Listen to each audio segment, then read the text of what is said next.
जनाब हमारे साफ़ी ब्रदरान भी बैठे हुए हैं और मेरे सीनियर मोहतरम और एक्सपर्टीज़ वाले जो हमारे DRCs के मेंबर्स हैं, मैं उनका भी शुक्रिया अदा करता हूं। उन्होंने इतना अच्छा फंक्शन इस मेरे एजाज़ में मुझे इतनी मतलब उन्होंने इज़्ज़त बख्शी कि मैं उनका कभी वो नहीं कर सकता।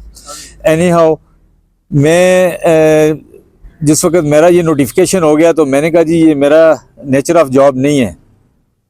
तो जिस वक्त मुझे मीटिंग्स हुई, जिस वक्त मुझे कहा गया कि जी यहाँ थोड़ी सी आपको काम करना होगा, काम करने के लिए, क्योंकि हमारे सीनियर्स बैठे हुए हैं वो पिछले 2017 आई थिंक सो रिफॉर्म्स में, जो ये पुलिस रिफॉर्म्स में कॉन्स्टिट्यूशनल ये DRC डिक्लेयर्ड हुई, उसके बाद इसको बहुत सारे ज़िलों में इम्प्लीमेंटेशन की, बहुत ज़िलों में बहुत अच्छी तरह ये काम कर रही हैं और बहुत ज़िलों में मेरे ख्याल से बहुत अच्छी, जो मैंने अभी तक जो स्टडी की है इसके बारे में, तो वो इतनी अच्छी काम नहीं कर रही।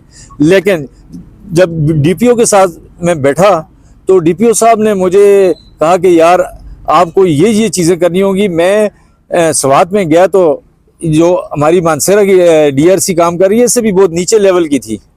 तो जब मैंने अब अपना इंटरेस्ट लिया और वहाँ मैंने लोगों को लोकली जितने पहले के मेंबरान थे नए लोगों को सामने लाया और उसको आज ऐसी DRC बन चुकी है कि state of the art KPK की DRC ये गणपुर साहब की वजह से वहाँ बनी है स्वात में।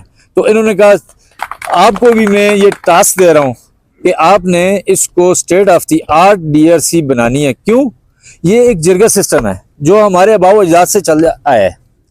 क्योंकि जितने भी पहले मशरान हुआ करते थे वो क्यों हुआ करते थे, उनको क्यों मशरान कहा जाता कि दो लोगों में बैठ के एक अल्लाह की रजा के लिए वो फैसला किया करते थे जो दोनों के लिए काबिल कबूल हुआ करता था, नाराजगी का नहीं होता था, एक वन साइडेड नहीं होता। अदालत में एक तो एग्रीड पार्टी हो जाती है, एक जो दूसरी हो जाती है। तो यहाँ दोनों खुश गले मिल के खुशी से चले जाते हैं।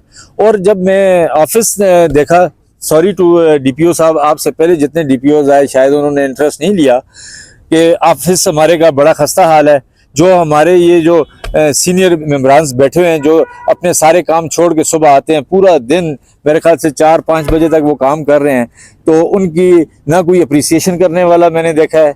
वो खुद ही आ रहे हैं, खुद ही बैठ रहे हैं, ना उनके पास कोई रिसोर्सेज हैं ना कुछ हैं, अपने जेब से चाय, अपने जेब से खाना खा के बगैर किसी की, और हम लोग उनको अप्रिसिएशन भी नहीं दे सकते। ये हमारे लिए बड़ा अलमिया का वो है। लेकिन इंशाल्लाह अब मैं पूरी कोशिश करूंगा, मुझे क्योंकि अब DPO साहब का तावन हासिल है, मैं एक ब्रिज का किरदार अदा करूंगा इंशाल्लाह, जो मैंने सोचा है। क्योंकि अभी मुझे इतनी महारत हासिल नहीं है कि मैं किसी के, जिस तरह मेरे सीनियर्स फैसला कर सकते हैं शायद मैं ना कर सकूं, और सीनियर्स जूं तजर्बा मेरा हासिल होगा तो इंशाल्लाह हम भी बेस्ट ऑफ दी बेस्ट की तरफ जाएंगे।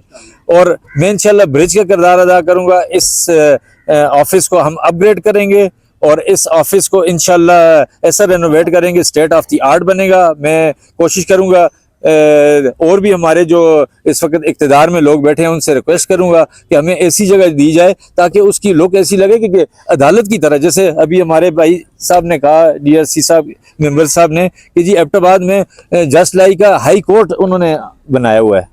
तो ये थोड़ा सा गवर्नमेंट को भी ख्याल करना चाहिए, औरों को भी जो हमारे रिस्पॉन्सिबल्स हैं जो बैठे हुए हैं हाई लेवल्स पे, क्योंकि ये लोग वॉलंटियरली काम कर रहे हैं, इनकी ना कोई सैलरी है, ना कुछ इनकी पे है, ना कोई मारात है, ना कुछ है, और फिर भी आके अल्लाह की रज़ा के लिए, क्योंकि वो अपनी आखिरत के लिए आए हैं। और दो भाइयों को जिस वक्त आप एक पेज पे ले आते हैं, दोनों को राजीनामा करवाते हैं, तो ये हमारा सुन्नत भी है और अल्लाह पाक भी हमें इसका अजर देंगे। तो हम इस नीयत से अगर काम करेंगे कि हम लोगों को फैसिलिटेट कर सकें, लोगों को best of the best services दे सकें और फ्री ऑफ कास्ट इंसाफ दे सकें, सबसे बड़ी बात है। और इंसाफ के लिए जो हमने हल्फ उठाया है तो उस पर हम पूरा उतर सकें।